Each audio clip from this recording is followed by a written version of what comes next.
Ladies and gentlemen, boys and girls, children of all ages, this is Hopeful Chewbacca back at the Church Chewbacca, and today we're going to go over the postseason 2020 cards that came out that are based off of the American League Championship Series and the National League Championship Series. They feature 8 different players from the 4 teams that were involved, which is the Tampa Bay Rays, Los Angeles Dodgers, who obviously both made it to the World Series, from their respective leagues. And then you're going to have the Houston Astros and the Atlanta Braves, who obviously both lost. We're going to go over all 8 of the cards that came out. I'm going to give you an in-depth true review. Also, I apologize for the video being a few days late. I got really busy at work, and I apologize for that. Normally, I come out with these reviews right away. But hopefully you guys haven't made a decision yet, haven't completed the moments that you need to complete to unlock them, and this video helps you guys out. Regardless, I think it'll be a pretty informative video about whether or not these cards are good, because I think you're going to have another chance to get them at some sort of postseason program of the sorts where you're going to get to unlock more of them, because I'm sure there's going to be, like, whoever wins the World Series MVP is going to get, like, a end of the playoffs postseason program player reward like we've had one for every month. Before we get into giving these cards a Chewy review, please hit the subscribe button, give this video a thumbs up, comment down below what you guys think about these new cards that came out for the American League Championship Series and National League Championship Series, as well as hit the notification bell so you know whenever I'm uploading more videos. Let's get into it. Ryan Pressly. First up, we have the 94 overall Ryan Pressly, closing pitcher for the Houston Astros. Honestly, he had a great ALCS. However, this card's really not that great, if I'm being honest with you. He's right-handed throwing, right-handed batting. He has a 3-pitch repertoire, so he's going to throw 3 pitches, a 4-seam fastball, sweeping curve, and slider. Although you can work these 3 pitches, there's just not enough pitches to be an effective closer or relief pitcher at this point in the game. On top of his attributes aren't great. You're looking at 102 hits per 9, 115 K per 9. That's not going to get it done for a closing pitcher at this point in the game. I just don't like this card that much. I just think it's a shame because he really did have a good ALCS. As you can see, he had 2 saves without allowing a run. This card's going to get not a very good grade. We're going to go with 2 Chewies here. He's just not a very impressive card. There's so many other relief pitchers in the game. We're going to go with 2 Chewies. I don't even get too in-depth about this card. I would just not even bother picking it unless he's going to be handed into a collection later on. Then obviously you might have to pick him in whatever pack comes later. But for this pack, we only get to pick a few cards. Ryan Pressly, 2 Chewies, and not a good card. Bryce Wilson. The next card is a 96 overall starting pitcher for the Atlanta Braves, Bryce Wilson. He tosses 6 innings, 1 hit game in the win for the Atlanta Braves in the NLCS Game 4. He's right-handed throwing, right-handed batting. He has a 5-pitch repertoire that consists of a 4-seam fastball, slider, changeup, sinker, and curveball. So actually has a really good pitch repertoire. He's going to throw about 96 max. His curveball is going to go 78, so that's the difference in his fastest and slowest pitches. He does have a slider. The slider is a hard slider, 80 miles an hour. He has a sinker. As you guys know, sinker is one of the better pitches. And actually, this Bryce Wilson is kind of intriguing. I really liked his prospect card, which was a gold card, in the Stage 1 Team Affinity for the Atlanta Braves. I actually pitched with him in one of the events earlier on in the year, the Prospects event, and he did really well for me in that event. Easy to throw with, has a great motion, so that's a plus. The thing is, his attributes aren't amazing, but I'm kind of intrigued if he plays above his attributes or not. He has 95 stamina, 108 hits per 9, which is actually really good for a starting pitcher. He has 92 Ks per 9, not that great. 85 base on balls per 9, 78 home runs per 9, 95 pitching clutch, 86 control, 84 velocity, 95 break. So the attributes are not the best, but they're not that bad. Because of the decent attributes, and he does have a pretty good pitch repertoire, we're going to give him 3.5 Chewies here. I think he could be a starter and somebody that just kind of started playing the game, maybe picked up the game on like a sale or something, because I think they're running a sale right now in the PlayStation Store for the game. So he's not that bad of a pitcher. If you're an Atlanta Braves fan, you're making an Atlanta Braves theme team. He's a guy that could definitely fit in your rotation behind the Glavine, Schmaltz, and Maddox. He could be your 4th or 5th guy along with Kyle Wright or Ian Anderson, whichever guy you have there. But I think Bryce Wilson could make it into the Atlanta Braves rotation for doing a theme team. 3.5 Chewies. Kind of intrigued by the card. He's not going to make my starting rotation, but he might make it if you're an Atlanta Braves fan. Charlie Morton. So this is really where SDS confuses. This card is a 96 overall Charlie Morton, starting pitcher for the Tampa Bay Rays. Right-hand throwing, right-handed batting. He had a 0 ERA and 2 ALCS wins, including the series clinching Game 7. And he has the same card, if not worse, than the Bryce Wilson we just saw. What is SDS doing here? This should be, the way he performed in the ALCS, he should be 99 overall. He was an absolute stud. Why? How is his card only 96 overall for what he did in the ALCS? It's ridiculous if you're asking me. But looking at the card, he is the typical Charlie Morton 5-pitch repertoire with the pitches just swished around a little bit. His primary pitch is a curveball with a 4-seam fastball, sinker, cutter, and splitter. So he does have that good Charlie Morton pitch repertoire. It's just a shame that this card isn't better than what it is. It should be way better in my personal opinion. He has 97 stamina, 95 hits per 9, 106 K per 9, 86 base on balls per 9, 93 home run per 9, 92 pitching clutch, 86 control, 83 velocity, 99 break. Going over the attributes, the typical pitch repertoire, Charlie Morton's always pretty hard to hit if you know what to do with him because of the pitch repertoire. Unfortunately, this should be a 5 Chewy card because he should be way better than what he is, but we're going to have to give him 3.5 Chewies as his official rating here because they just gave him a crappy card for what he did in the ALCS. I'm super disappointed in SDS doing this to my man, Charlie Morton, former Pirate. As you guys seen in the playoffs, hey, if you were a pitcher on the Pirates at some point in time, you might be a little nasty nowadays. But hey, 3.5 Chewies, not...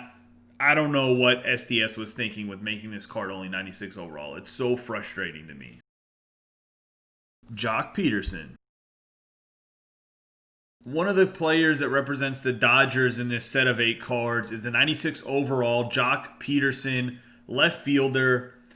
Secondary positions of first base, center field, and right field. He's left-handed throwing, left-handed batting. He has one of the best swings in the game, hands down. If you get Joc Pederson in Battle Royale, automatic pick every single time, just a glitchy swing. I'm actually super excited about this card. He's going to be a guy that fits on my bench against right-handed pitching. I always hit well with this card in BR. I'm assuming this card is going to have the same nasty swing with souped up attributes, so super excited for that. He's 116 contact versus righty, 78 contact versus lefty, 120 power versus righty, 93 power versus lefty, 84 vision, 99 discipline, 84 clutch. The clutch rating is a little bit low for performing well in the playoffs, but it is what it is. As I've already said, this set of 8 is mind-boggling to me because I think the set of 8 before this one was better from the division series compared to the championship series.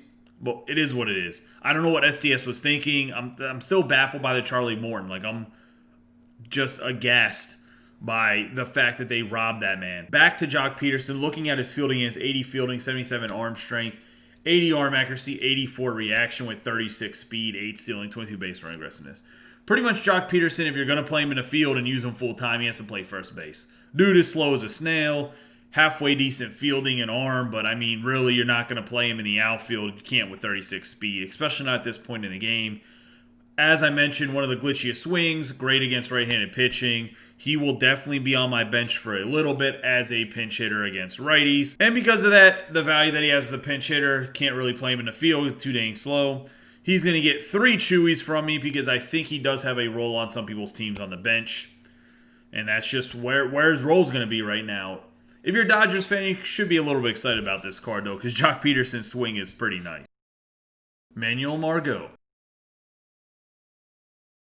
Next card is 97 overall, center fielder for the Tampa Bay Rays, Manuel Margot. Right-hand throwing, right-hand batting, secondary positions of left field and right field. This guy used to be a San Diego Padres prospect.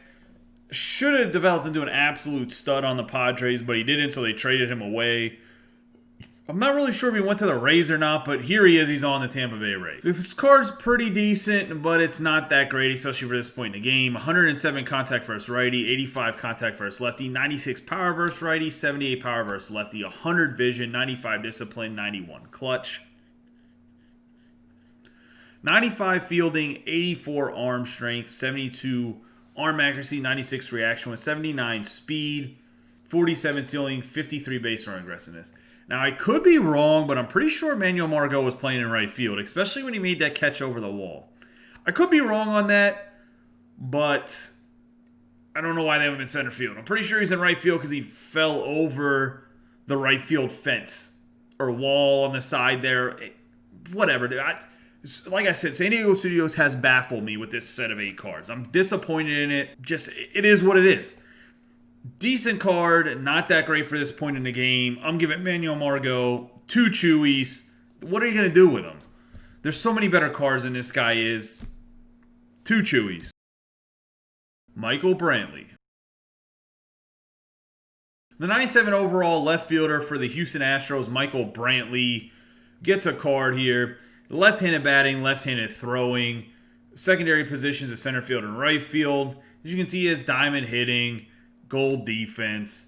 I mean, this is the typical Michael Brantley, just souped up from his live series card. Has a little bit more power, more vision, more contact. 115 contact versus righty, 110 contact versus lefty, 90 power versus righty, 86 power versus lefty, 111 vision, 105 discipline, 111 clutch. In the field, 83 fielding, 70 arm strength, 78 arm accuracy, 88 reaction with 39 speed, 19 stealing, 42 base run aggressiveness. You could put him and Jock Peterson in the corners and have the slowest outfield in the history of outfields.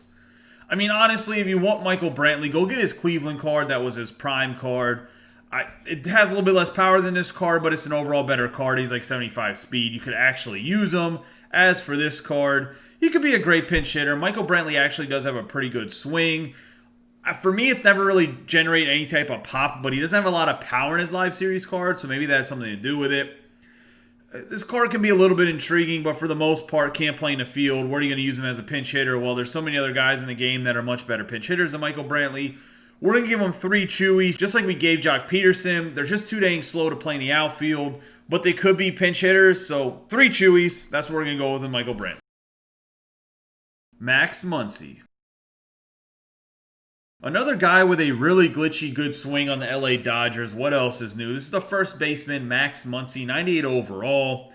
He is left-handed batting, right-handed throwing. He can play secondary positions of second base and third base. He has diamond hitting, gold defense. He has 82 contact versus righty, 90 contact versus lefty, 114 power versus righty, 112 power versus lefty with 70 vision, 125 discipline, 100 clutch. He has 83 fielding, 65 arm strength, 72 arm accuracy, 86 reaction with 59 speed, 8 stealing, 8 base running aggressiveness. So when looking at this Max Muncy, he can play decent amount of positions. He can be on the corner. Wouldn't be a bad spot for him. Second base, he's a little too slow in my opinion for second base at this point in the game. I just don't know with the vision at 70 and his contact not being that high, how big his PCI is going to be on higher difficulties. He does have a good swing. Does have a lot of power. I would say that I would go and get somebody that's like one of the home run derby cards over this Max Muncy in the first place, even though Max Muncy's free. You can get some of those home run derby cards for dirt cheap now. I'm going to give Muncy 2.5 Chewies. I think he could be a viable card, but with the low vision, I just don't know how much I actually like the card. And me personally, even though I know Muncy has a glitchy swing for a lot of guys, I don't hit well with Muncy, so that's going to factor into it. It's my rating. I try to make the ratings for most of the community. I think that even though a lot of people say it's a glitchy swing, I haven't personally seen it as a glitchy swing. And he's going to get 2.5 Chewies from me. Can't really play anywhere in the field still compared to some other cards that are out. Does have really good power, so once again, he could be a pinch hitter. I just think that the low vision hurts him compared to Jock Peterson and Michael Brantley have much better vision. That's why he got the 3 Chewies. He gets 2.5. OZZIE ALBIES. The second Atlanta Brave in these 8 cards is a 98 overall OZZIE ALBIES, second baseman for the Atlanta Braves, as I've already mentioned. Switch hitting batter, right-handed throwing, secondary position of shortstop. He has diamond hitting, diamond defense. And this card absolutely rakes against lefties, but it looks like they gave him good contact and power versus righties as well. This guy does have a glitchy swing. One of the glitchiest swings in the game. His face of the franchise card absolutely raked for me, and I know it raked for a lot of other people. That was in the Team Affinity Stage 1. Him and Bryce Wilson were actually both in the Stage 1, so it's kind of cool they came in the same pack here. Fun fact for the day. Albies, Wilson, they were the prospect and the first face of the franchise in the Atlanta Stage 1. I could start doing some MLB The Show 20 trivia or something. I don't know. Anyway, 95 contact versus righty, 122 contact versus lefty, 90 power versus righty, 105 power versus lefty, 96 vision, 72 discipline, 115 clutch. In the field, he has 87 fielding, 69 arm strength. Definitely going to have to play second base, not shortstop with that arm strength. 92 arm accuracy, 88 reaction, 73 speed, 33 stealing, 54 base run aggressiveness. This is the first and probably the only guy in this pack that you could play every day in your infield. He has a good swing. He's a switch hitter. He plays second base. So I think there's better second base options. Yes, I do. However, this ALBIES could at least be used in a platoon with maybe somebody else that rakes righties. I can't think of anybody at the top of my head that absolutely mashes righties that plays second base. But either way, I think this ALBIES could be suitable for some people's lineups, especially if you like the way that he hits. Maybe one of the Jose Ramirez's smashes lefties or smashes righties. I think they do. So you could like platoon him and Jose Ramirez, I guess. Either way, we're going to give him 4 Chewies. I think, like I said, I think this is the only card that in these entire 8 cards that you can literally play in every single situation. You can be a starter in your lineup. So we're going to go with 4 Chewies with the ALBIES. And that's, I mean, he's the best guy out of 8 cards. Make sure you pick him after you do the moments. Guys, that's going to wrap up this video that does a Chewy review for the 8 cards that are in the American League Championship Series and National League Championship Series postseason packs from doing the moments that recently came out. Like I said, I apologize for us being a few days late. I hope the video still helps you guys out. I hope it's a good review for you guys. Let me know in the comments down below what you guys think about the review. Also, just so you guys know, I've started making NHL 21 videos. If you play NHL 21, check some of those out. They're going to be very informative, just like the MLB The Show 20 videos are. I think they'll help a lot of people out. I'm actually a much better NHL player than I am an MLB player. So if you like my MLB content, I think you really like the NHL content. Don't forget to comment, like, and share this video, the channel. I appreciate all the support. You guys have a great day and be safe.